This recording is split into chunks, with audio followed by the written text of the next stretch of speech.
Today's New American Standard Bible reading is Lamentations chapters 1, 2, and Hebrews chapter 7. Lamentations chapter 1. How lonely sits the city that was full of people.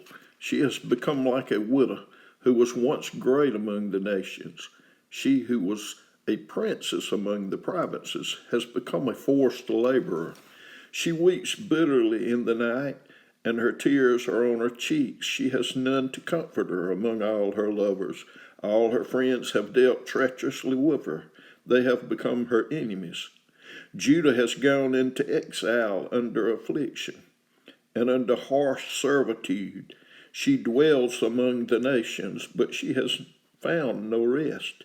All her pursuers have overtaken her in the midst of distress. The roads of Zion are in mourning, because no one comes to the appointed feast. All her gates are desolate, her priests are groaning, her virgins are afflicted, and she herself is bitter. Her adversaries have become her masters, her enemies prosper, for the Lord has caused her grief because of the multitude of her transgressions. Her little ones have gone away as captives before the adversary, and all her majesty has departed from the daughter of Zion. Her princes have become like bucks that have found no pasture, and they have fled without strength before the pursuer. In the days of her affliction and homelessness, Jerusalem remembers all her precious things that were from the days of old, when a people fell into the hand of the adversary, and no one helped her. The adversaries saw her, they mocked at her ruin. Jerusalem sinned greatly, therefore she has become an unclean thing. All who honored her despise her, because they have seen her nakedness. Even she herself groans and turns away. Her uncleanness was in her skirts. She did not consider her future. Therefore she has fallen astonishingly. She has no comforter. See, O Lord, my affliction, for the enemy has magnified himself. The adversary has stretched out his hand over all her precious things, for she has seen the nations enter her sanctuary, the ones whom thou didst command that they should not enter into thy congregation. All her people groan, seeking bread. They have given their precious things for food, to restore their life themselves. See, O Lord, and look, for I am despised. It is nothing to all you who pass this way. Look and see if there is any pain like my pain, which was severely dealt out to me, which the Lord inflicted on the day of his fierce anger. From on high he sent fire into my bones, and it prevailed over them. He has spread a net for my feet. He has turned me back. He has made me desolate, faint all day long. The yoke of my transgressions is bound. By his hand they are knit together. They have come upon my neck. He has made my strength fail. The Lord has given me into the hands of those against whom I am not able to stand. The Lord has rejected all my strong men in my midst. He has called an appointed time against me, to crush my young men. The Lord has trodden as in a winepress the virgin daughter of Judah. For these things I weep. My eyes run down with water, because far from me is a comforter, one who restores my soul. My children are desolate, because the enemy has prevailed. Zion stretches out her hands. There is no one to comfort her. The Lord has commanded concerning Jacob that the ones round about him should be his adversaries. Jerusalem has become an unclean thing among them. The Lord is righteous, for I have rebelled against his command. Hear now, all peoples, and behold my pain. My virgins and my young men have gone into captivity. I called to my lovers, but they deceived me. My priests and my elders perished in the city, while they sought food to restore their strength themselves. See, O Lord, for I am in distress. My spirit is greatly troubled. My heart is overturned within me. For I have been very rebellious. In the street, the sword slays. In the house, it is like death. They have heard that I groan. There is no one to comfort me. All my enemies have heard of my calamity. They are glad that thou hast done it. Oh, that thou wouldest bring the day which thou hast proclaimed, that they may become like me. Let all their wickedness come before thee, and deal with them as thou hast dealt with me, for all my transgressions. For my groans are many, and my heart is faint. Lamentations chapter 2. How the Lord has covered the daughter of Zion with a cloud in his anger. He has cast from heaven to earth the glory of Israel, and has not remembered his footstool in the day of his anger. The Lord has swallowed up, he has not spared all the habitations of Jacob. In his wrath he has thrown down the strongholds of the daughter of Judah. He has brought them down to the ground. He has profaned the kingdom and its princes. In fierce anger, he has cut off all the strength of Israel. He has drawn back his right hand from before the enemy, and he has burned in Jacob like a flaming fire, consuming round about. He has bent his bow like an enemy. He has set his right hand like an adversary, and slain all that were pleasant to the eye. In the tent of the daughter of Zion, he has poured out his wrath like fire. The Lord has become like an enemy. He has swallowed up Israel. He has swallowed up all its palaces. He has destroyed its strongholds and multiplied in the daughter of Judah, mourning and moaning. And he has violently treated his tabernacle like a garden booth. He has destroyed his appointing meeting place. The Lord has caused to be forgotten the appointed feast and Sabbath in Zion, and he has despised king and priest in the indignation of his anger. The Lord has rejected his altar. He has abandoned his sanctuary. He has delivered into the hand of the enemy the walls of her palaces. They have made a noise in the house of the Lord, as in the day of an appointed feast. The Lord determined to destroy the wall of the daughter of Zion. He has stretched out a line. He has not restrained his hand from destroying, and he has caused rampart and wall to lament. They have languished together. Her gates have sunk into the ground. He has destroyed and broken her bars. Her kings and her princes are among the nations. The law is no more. Also her prophets find no vision from the Lord. The elders of the daughter of Zion sit on the ground. They are silent. They have thrown dust on their heads. They have girded themselves with sackcloth. The virgins of Jerusalem have bowed their heads to the ground.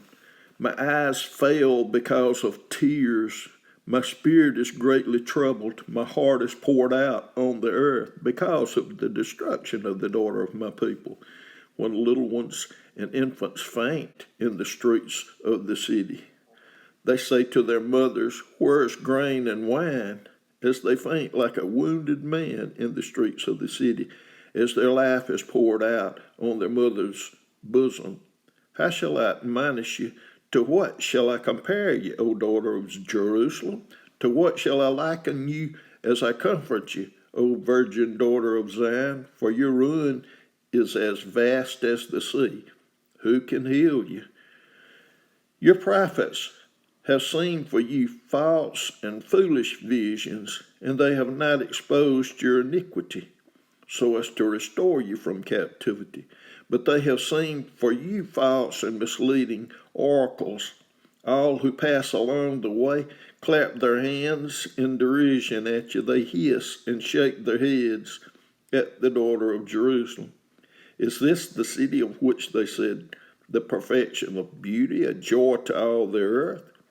All your enemies have opened their mouths wide against you. They hiss and gnash their teeth. They say, We have swallowed her up. Surely this is the day for which we waited. We have reached it. We have seen it.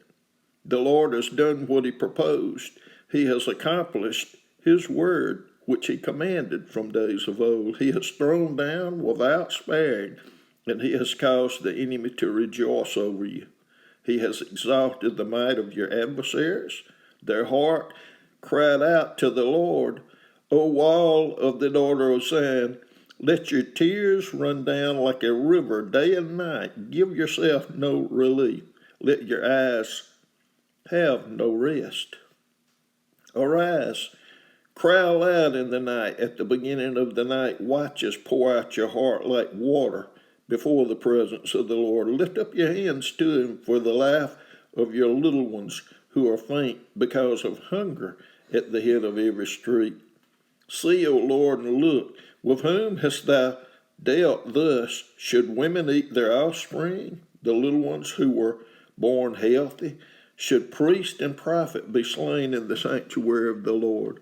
On the grounds, in the streets, lie young and old. My virgins and my young men have fallen by the sword.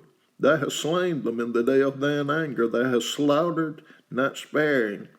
Thou didst call as in the day of an appointed feast, my terrors on every side. And there was no one who escaped or survived in the day of the Lord's anger. Those whom I bore and reared, my enemy annihilated them. Hebrews chapter 7. For this Melchizedek, king of Salem, priest of the Most High God, who met Abraham as he was returning from the slaughter of the kings and blessed him, to whom also Abraham apportioned a tenth part of all the spoils, was, first of all, by the translation of his name, King of Righteousness, and then also King of Salem, which is King of Peace, without father, without mother, without genealogy, having neither beginning of days nor end of life, but made like the Son of God, he abides a priest perpetually. Now observe how great this man was, to whom Abraham the patriarch gave a tenth of the choicest spoils. And those indeed of the sons of Levi who received the priest office have commandment in the law to collect a tenth from the people, that is, from their brethren, although these are descended from Abraham. But the one whose genealogy is not traced from them collected a tenth from Abraham, and blessed the one who had the promises. But without any dispute, the lesser is blessed by the greater. And in this case, mortal men receive tithes, but in that case, one receives them of whom it is witnessed that he lives on. And so to speak, through Abraham, even Levi, who received tithes, paid tithes, for he was still in the loins of his father when Melchizedek met him. Now, if perfection was through the Levitical priesthood, for on the basis of it the people received the law, what further need was there for another priest to arise according to the order of Melchizedek, and not be designated according to the order of Aaron? For when the priesthood is changed of necessity, there takes place a change of law also. For the one concerning whom these things are spoken belongs to another tribe, from which no one has officiated at the altar. For it is evident that our Lord was descended from Judah, a tribe with reference to which Moses spoke nothing concerning priest. And this is clear still. If another priest arises according to the likeness of Melchizedek, who has become such not on the basis of a law of physical requirement, but according to the power of an indestructible life, for it is witnessed of him, thou art a priest forever, according to the order of Melchizedek. For on the one hand, there's a setting aside of a formal commandment because of its weakness and uselessness. For the law made nothing perfect. And on the other hand, there is a bringing in of a better hope, through which we draw near to God.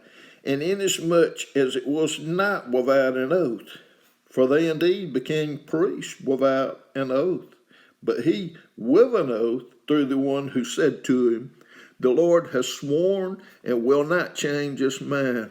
Thou art a priest forever. So much more also Jesus has become the guarantee of a better covenant.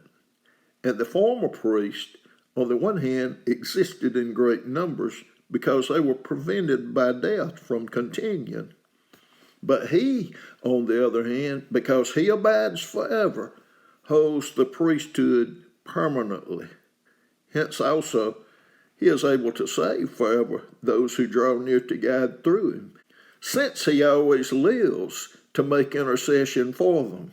For it was fitting that we should have such a high priest, holy, innocent, undefiled, separated from sinners, and exalted above the heavens, who does not need daily, like those high priests, to offer up sacrifices, first for his own sins, and then for the sins of the people, because this he did once for all when he offered up himself. For the law appoints men as high priests who are weak, but the word of the oath, which comes after the law, appoints a son made perfect forever.